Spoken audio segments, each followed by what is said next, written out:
Everyone is creative. A creative life requires bravery and action, honesty and hard work. We're here to support and celebrate. And encourage you to make the things that you love. We believe in the power of community. We believe in giving a damn. We believe in face-to-face connections, in learning from others, in hugs and high fives. We bring together people who are driven by passion and purpose, confident they will inspire one another, and inspire change in neighborhoods and cities around the world. Everyone. Everyone is welcome. One of the things that we that were involved with Creative Mornings in the early days wanted to make sure was that as we created these spaces, as we hosted groups like this, we wanted to make sure that purpose and meaning were really clear. So we created a manifesto that was an expression of our values and our beliefs. And I'm going to read you our manifesto today, and I have a tweak. Everyone is creative. A creative life requires bravery and action, honesty and hard work. We are here to support you, to celebrate you, and to encourage you to make the things you love. We believe in the power of community. We believe in giving a damn. We believe in face-to-face connections, in learning from others in hugs and high fives. We bring people together who are driven by passion and purpose, confident that they will inspire one another and inspire change in neighborhoods and cities around the world. Everyone is welcome. So here's where I keep getting stuck, and our team has been wrestling with that. What does everyone is welcome really mean? Yeah, but what does that mean? Does that mean every topic is welcome? Does that mean every ethnicity is welcome? Does that mean that every action is welcome? Not necessarily. Some people, I'll go back. Some people, of course, organizations have diversity and inclusivity statements, right? And these days,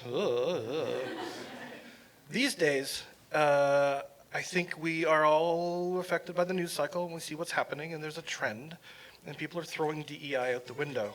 Well, that's not the right solution. That is not how we fix this. And seeing it co-opted and rendered hollow or blatantly rejected and dismissed in this socio-political climate is not what we feel is the right approach. So our expression and definition of that everyone is welcome is this. And we want to clarify that we gather not just to celebrate creativity, but to honor the diversity of voices that make it possible. In a world where not everyone feels seen or safe, we're committed to making this space a space of inclusion, respect, and learning. And we acknowledge we don't always get it right, but we promise to keep showing up with humility and heart, because creativity needs all of us. Cool? That's the first time we've shared this.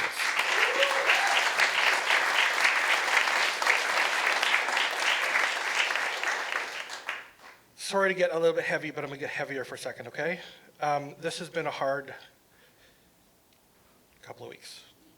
First of all, we had a fire that decimated businesses, and artists lost their spaces and were displaced. Then on my frickin' birthday, somebody decided to ram through a crowd of celebrants at a Filipino cultural festival. I'm going to invite our Filipina on our team, Maya, to join us for a second and just say a couple of words.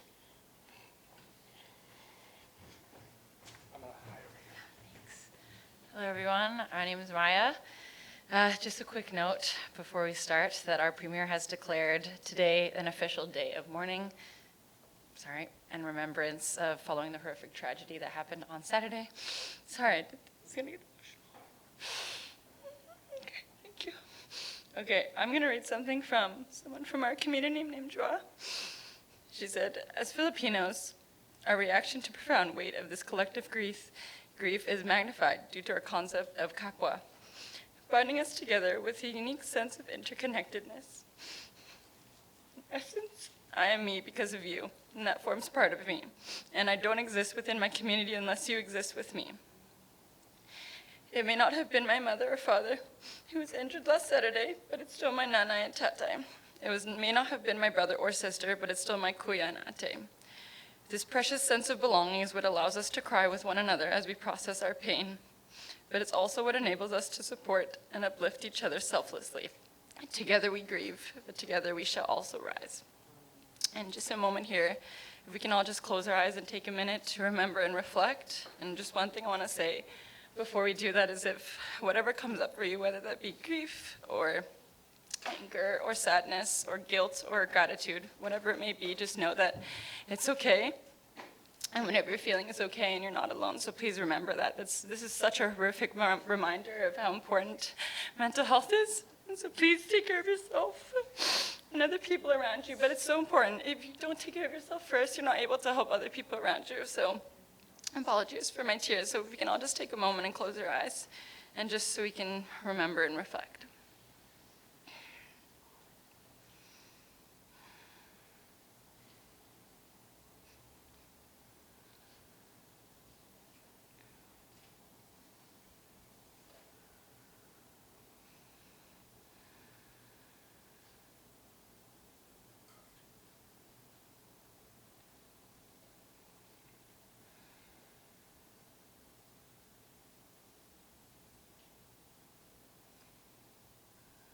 Okay, thank you, everyone.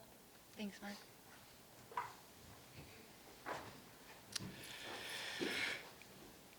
Take a breath.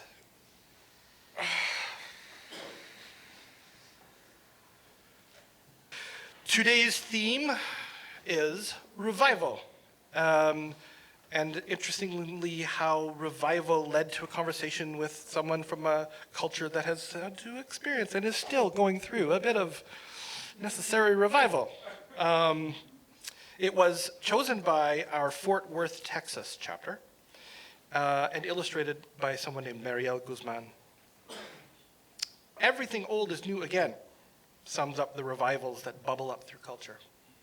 Clothing styles, art movements, all kinds of things come back into fashion decades after their original popularity waned.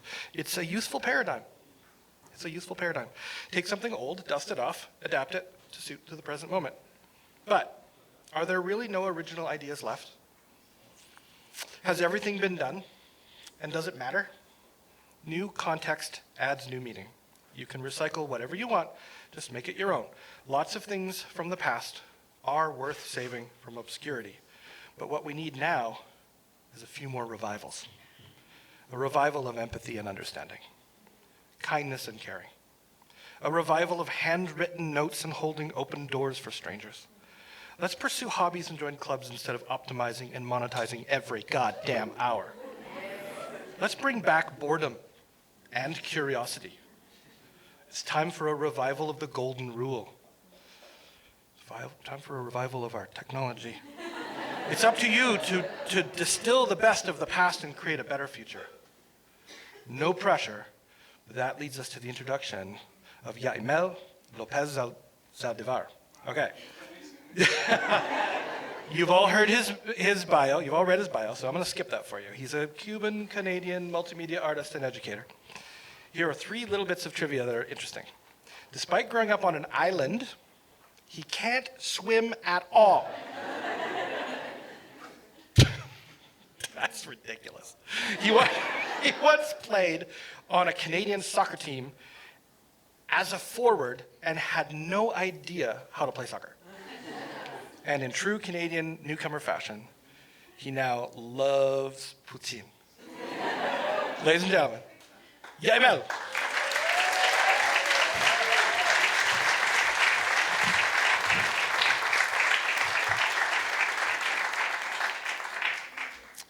Hello, everybody.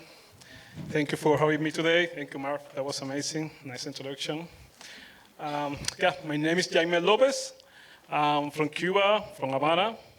I came to Canada in 2019, so I have been here for 6 years, maybe.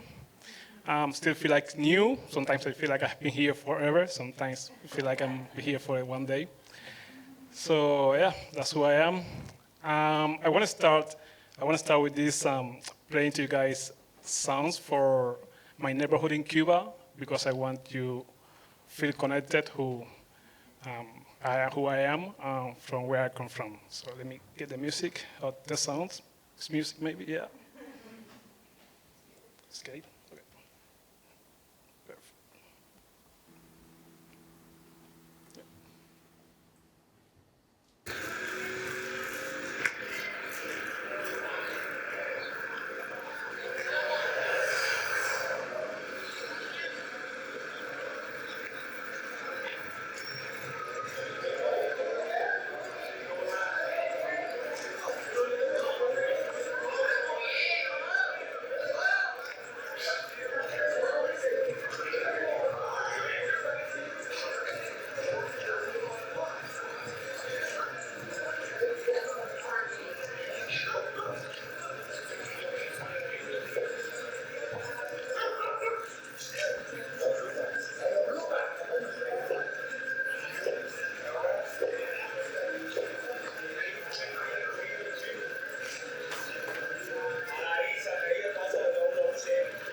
Thank you for that.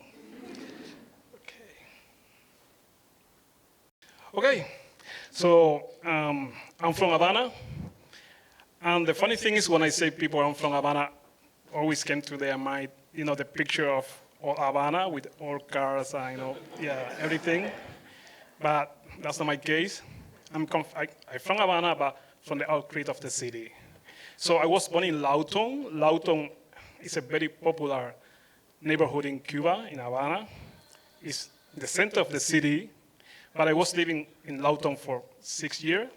So after 6 years, my parents moved to Boyeros. And Boyeros is a municipality, from any here of being in Havana, is where the airport is located. So it's a countryside area.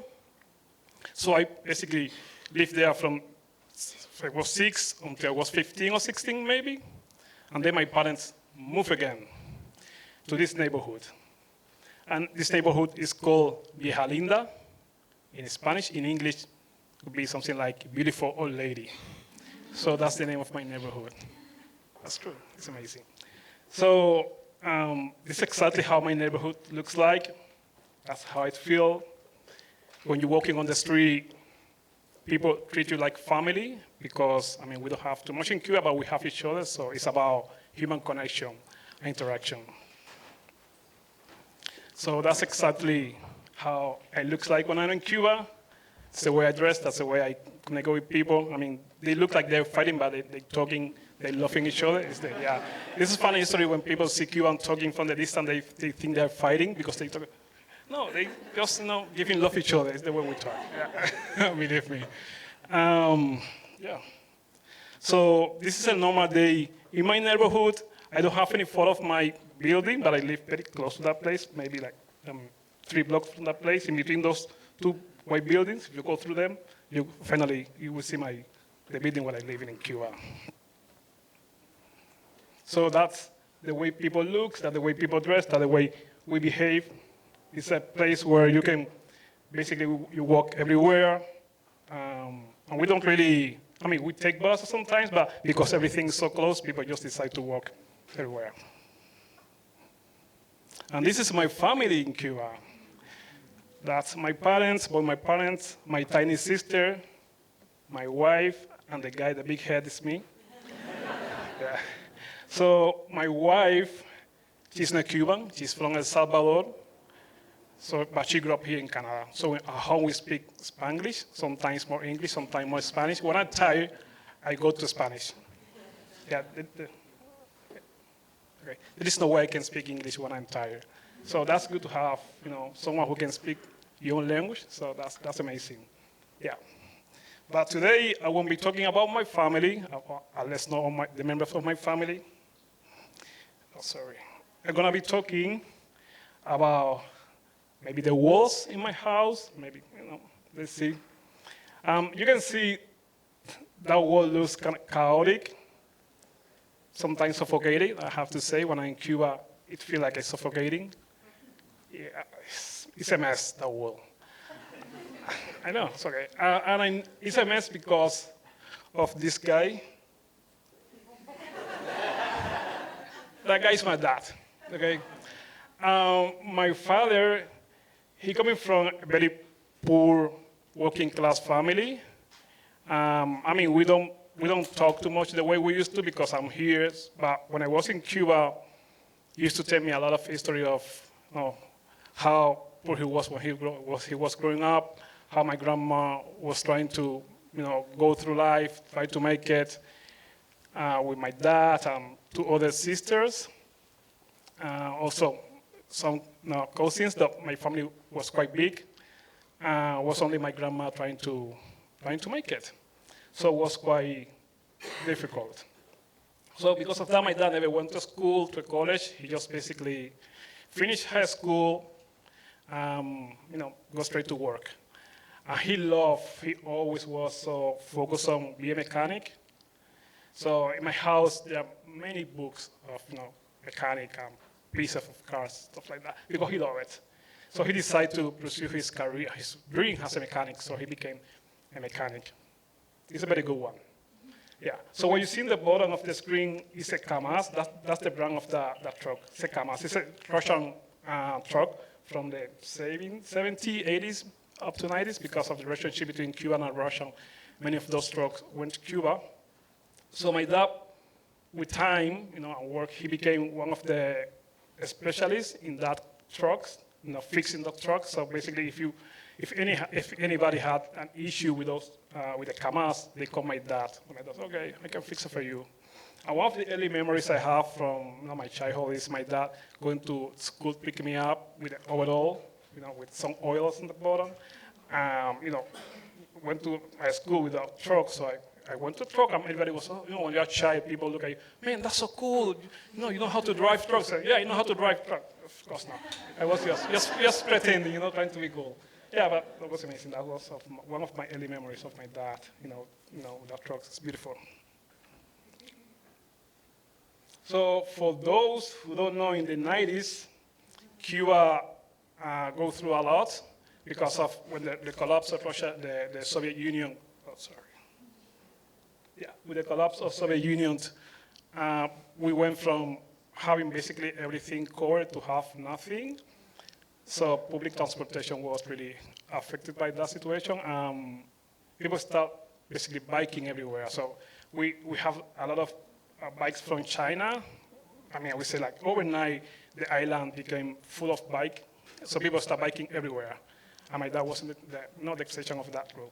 So I really honor my dad because I remember him walking early in the morning, taking his bike, going to work, which was maybe 2 hours biking, working all day as a mechanic, finish working, and going back to this place where they were building a new house for me, for the family, because in Cuba we have something like here in Canada, like co-ops.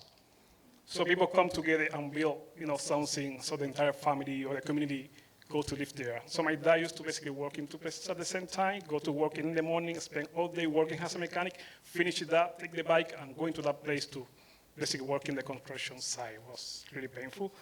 But I really admire him, the way he did it. That's something that really always with me. But also, my dad is a priest in the Afro-Cuban religion, Santeria. For those who doesn't know, Santeria is a religion who's coming from Nigeria. From Nigeria. In Cuba, there are many ways, but the one my dad practices is Yoruba. And Yoruba is a religion. I've seen my dad how he, became a better person by practicing that religion.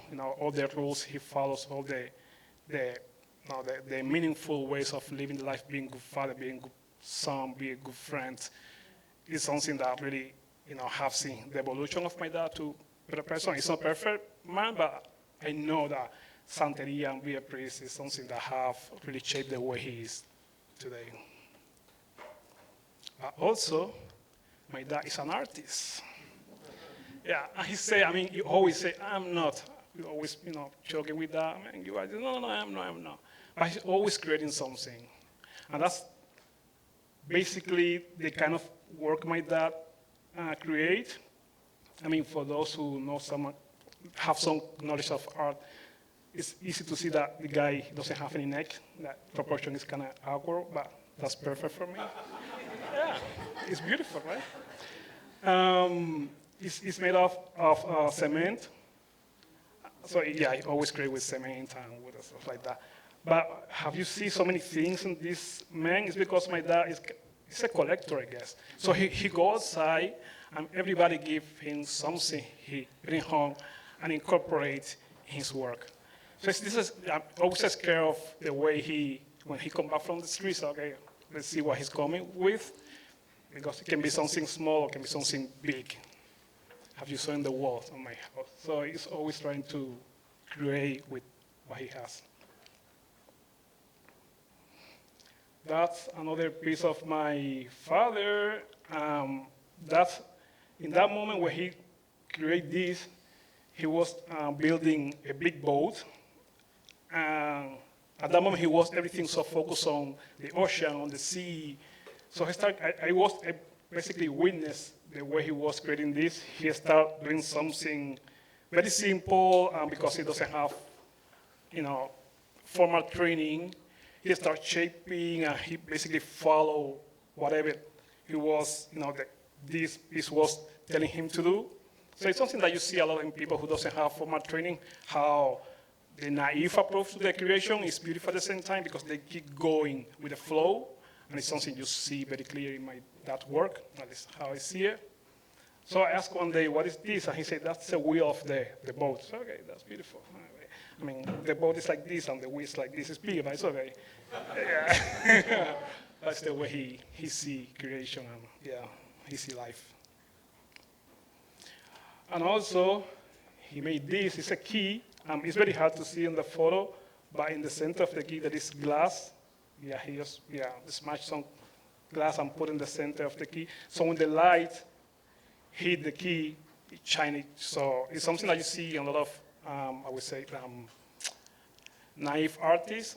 I don't like the term naive, but I have to say, So it's how those simple things has, like China's key or something like that, really make him feel happy, or there is some value in that moment when the sun hit the key and the glass shine. And he used a lot of glass all the time to create that, texture of tiny texture that really make him feel, that is creating something beautiful, and it is beautiful indeed. So we have another object. I don't know what is it. Don't ask me, but I have no idea what is it. One day I came home with some snails. He took it from me, and he created that. Okay, that's cool. Yeah. Have you seen the bottom? There is that's leather, maybe. It's a decoration element that he creates all the time. He put decoration element in everything he does. I asked, what is that? He never answered me. He always goes straight. He always keep going and going. So, okay, I got it. I don't bad. Okay. I always encourage him to keep going and enjoy his process. My dad is like a child. You know what I mean? No, that's amazing. So yeah, that piece again. I don't have an idea what is it, but it's beautiful, I guess. Yeah. But also my dad loved watches. Yeah, he loved watches. He loved clothes. So that clock, the center, that square clock that is in the center, he bought it like many years ago. It was in my house. One day, because it was all get broken, he decided to make a frame and put on the wall. I said, okay, that's cool, beautiful. So because he loved watches, he never asked me for anything. He always say, hey, if you're coming, just bring me a watch. So okay, sure. So he always asks people, bring me a watch, bring me a watch. So he used it when it's broken or the battery is dry. He put it in that clock. So that's from maybe 3 years ago. I don't know at this time how big is that. Yeah, I know it's huge right now. My mom told me this is big. Anyway. So he keep adding elements to that sculpture. It's great. He's really proud of that. But also my dad loved nature.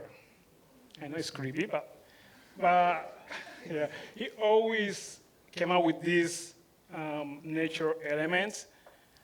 This dresser is actually it's the bottom of it's the base of the lamp, which is in my room in Cuba. He gave it to me. It's like a gift. Okay, this is for you. Okay, oh, thank you. So, so it's hard to see it from here, but in the other side, there is a toro that when you push the head, it's basically the switch of the lamp. Yes, that guy is amazing. I can tell you. Oh, it is. So again, it's cement base, super heavy. But still, he loved nature. He always created, with elements of the nature.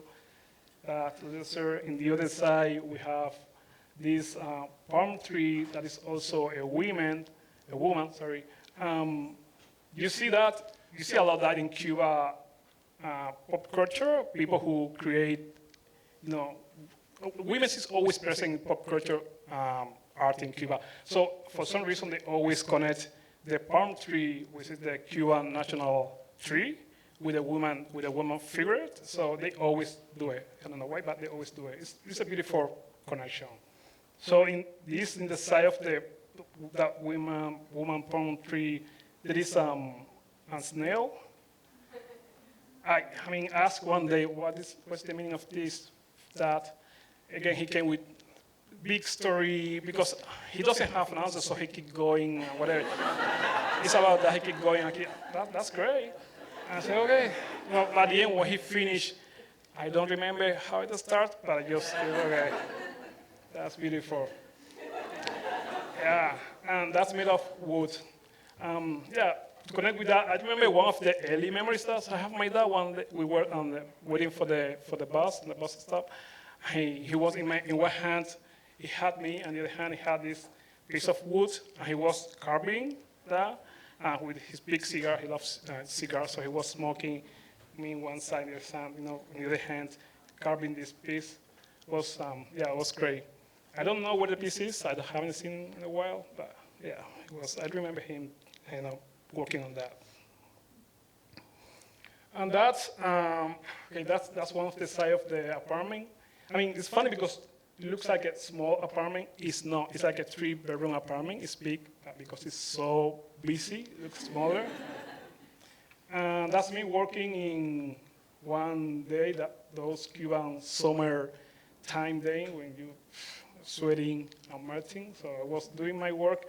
Have you see the frame of that frame is full of elements.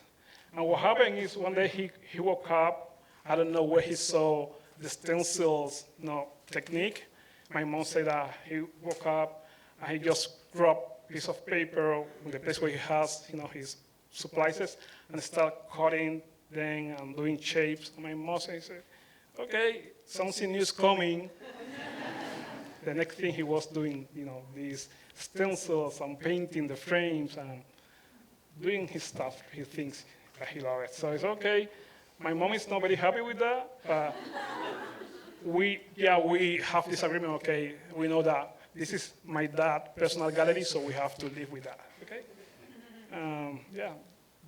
The frames of my house, all of them have elements and texture and things. It's okay. And finally, I wanna show this. Creepy, I know. Super creepy, I know. Okay, the story of these guys. One day, it was raining. One day, my dad was doing his stuff. He was out, and he come back with half of these guys. The first one, half of this. He found it on the street. He said, "Oh, look at this, is beautiful." But he decided to finish it, because it was, it wasn't complete. So he came out with some plastic cement, of course. He finished it. He made the legs. He painted. It's a performance. Yeah. He made the legs. He painted. He made it beautiful. And he decided, okay, I want to make. No, it's okay. It's part of the feeling. So he decided okay, I'm gonna make another one. So it's the second one, the one at the bottom, it's the scary one. So again, he came with some cement, some plastic, with some materials, some seed, the tea, I believe seeds, and he made it. He painted, he created, he put on just beside the door. So when you open the door inside, you have this kind of inside. It's the way it is.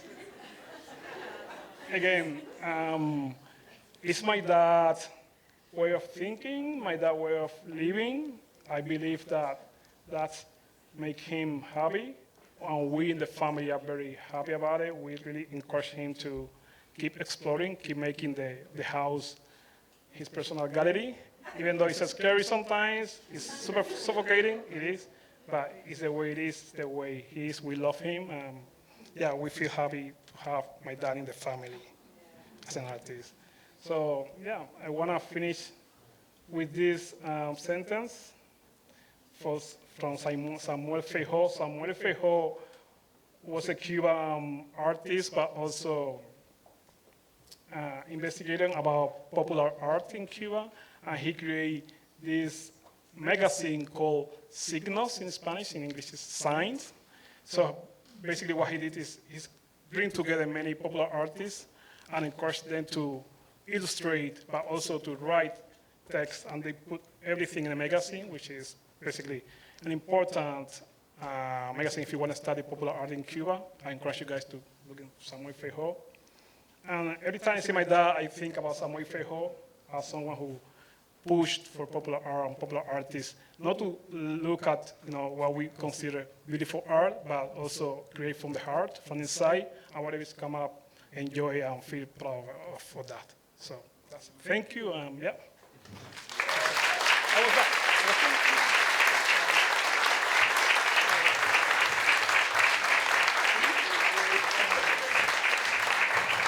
Oh my God.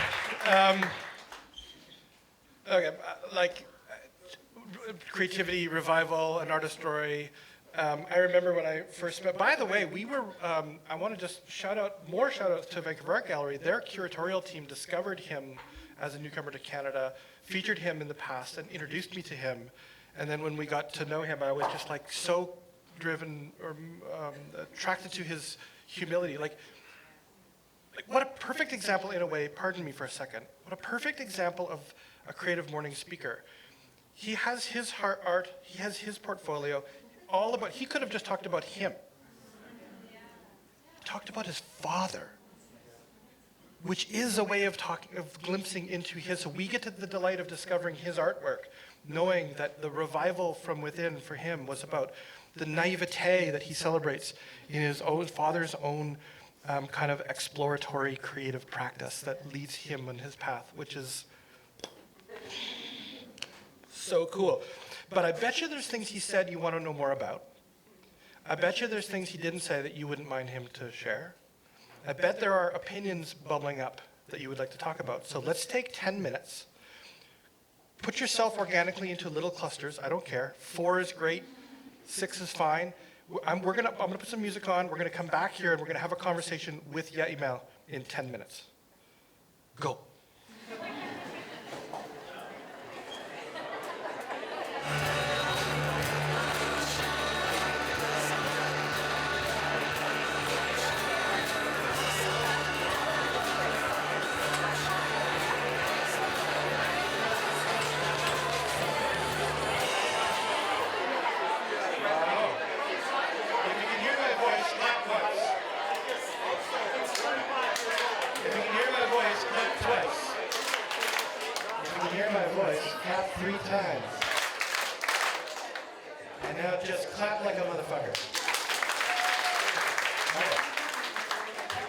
We have beautiful postcards. Somebody earlier today said, oh my God, is it always just students, or I'm an illustrator, can I do one?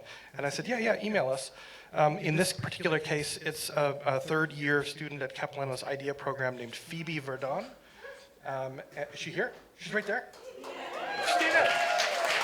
Phoebe's right here. Have you met Yaimel yet? Later on, you two have to meet. You did a portrait of him, and he's right there in real life. Thank you so much. And Mitchell Press, of course, prints them for us. You don't have to keep standing. We just wanted to give you some love. And we're super grateful. It's a great way also that we help develop community by featuring our own artists. And if you write somebody a handwritten note, I told you, and tell them about this great experience in this community you belong to, you could mail them a postcard and think of us. Okay, I'm going to take this. Can you turn this one on? And you want to come up, pop up here? Okay, starting with Joy. Everybody, when you... Am I on? I'm on. Just for Yaimel and all of us, and also for the video, if you can stand as Joy just did, and she's going to demonstrate this for you. She's going to introduce herself quickly, And then use the microphone and ask the question for Yaimel. Good morning. I have a question. When or, okay, pardon me, not a great example. Okay, so you talked about your dad, and we all understood that as your foundation for your art. Personally, I haven't seen your art yet, but I'm wondering, when did you, take that leap and told yourself, I am going to be an artist myself, and whatever influences your dad had on you, I would love to hear about that as well. Yeah, where are you at now concerning your artwork? What is exciting for you lately? That's about it. Thank you. Thank you. Thank you for that question. Yeah, I decided to be an artist when I was maybe 16 years old. Because I went to a school in Cuba, so at some point I realized that I wasn't part of the feeling in the school. So I belong to other place where creative people are. So I said, art is my thing. So from that point, since I was 16, I started pursuing my career as an artist, trying to go to art school, do the things. And eventually I get into design school in Cuba, so I became an artist. In Cuba, in design school, I went to graphic design school. So we have graphic design, but also we do illustration at the same time. And I remember people telling me, man, what you do is so weird. It's kind of, yeah. It's a shame that I don't have any example of my work at that time, but you can see it's very, you see my dad influencing my work. The way he shaped things in a very crafty, rough way, that was the way I used to create my illustrations, I guess. So I think my dad. Also, it is said that when you get older, you become your parents. And I see it. I have this same, I don't know how to say in English, oral backwards. It's in like when you need to fill everything, any space you have. So right at this moment in my house, the place I live in, I always trying to, put everything, every empty space. Okay, maybe I can put something like this here, like that here. So I see how I became my dad. Maybe the same behavior in terms of creating. So it's there. Yeah, you can escape from that. You are your parents. It's a connection. So there's no way to escape. Yeah.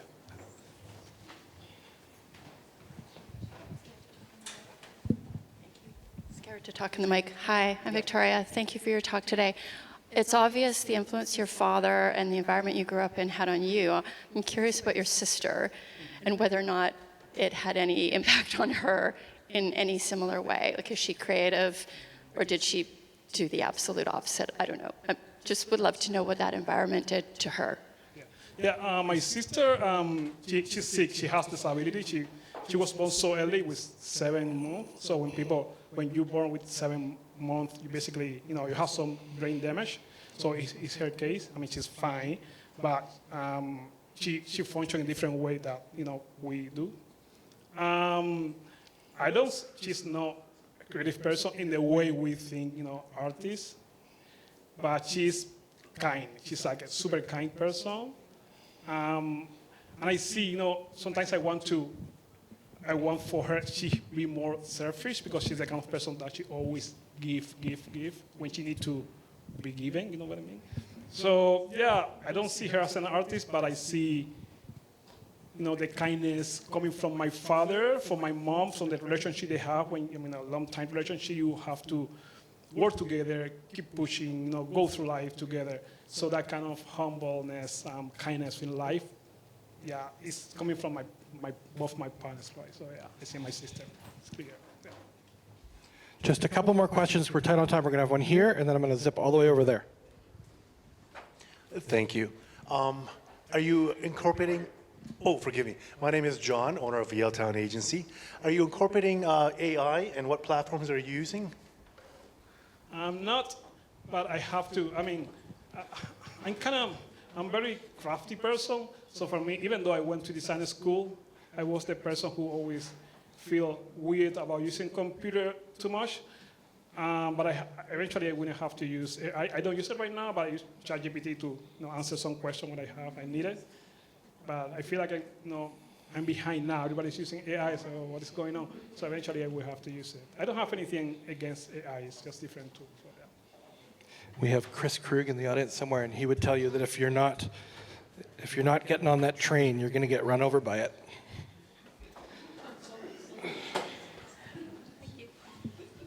Hi, my name's Lexa, and I have a question because you mentioned a couple of times through your talk that you haven't been in connection with your dad recently, and you said it was 3 years since you'd been in the apartment when we saw the watches and things. Does your dad know what an inspiration he is to you, and does he know you're speaking about him today? I mean, I see I see my dad every year because I go to Cuba every December, but I don't live there. I just go to a place, But he doesn't know about this. He will. I mean, what happened When he sees the video. What happened with my father is, again, he's very active and creative person.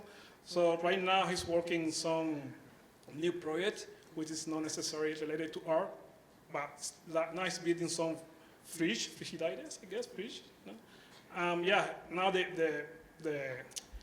living room, but the front side of the house is full of these machines or whatever. So he's always doing something. So I didn't want to say that I'm going to talk about him today because he was sending me pictures of, put this.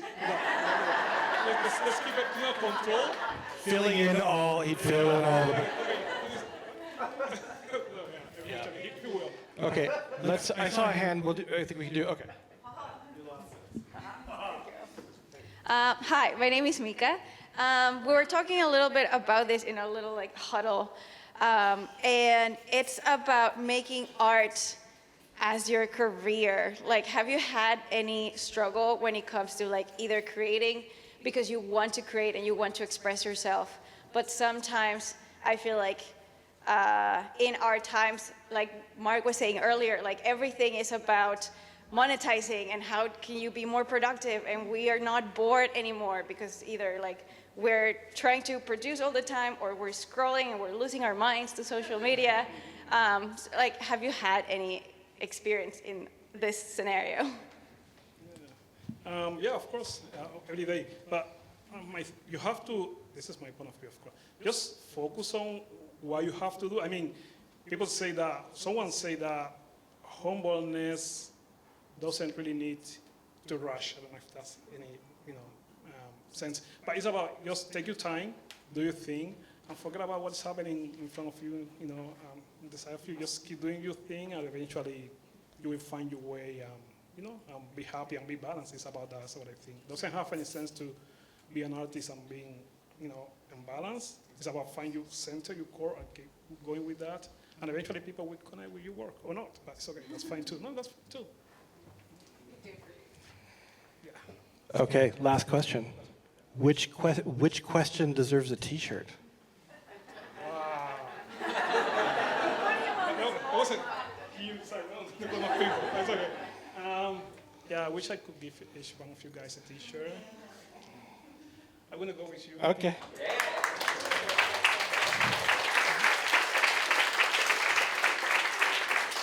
I think it's an XL, but they're kind of small. So I think it'll be okay. Okay, ladies and gentlemen, Yaimel Lopez!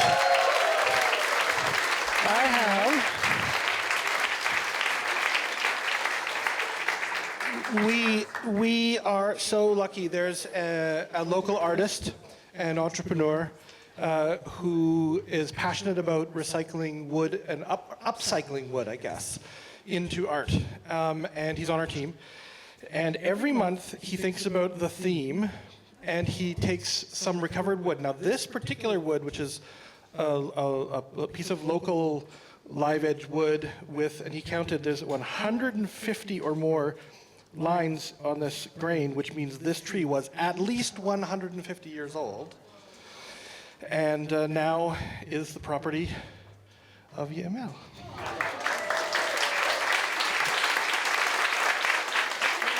Thank you very much.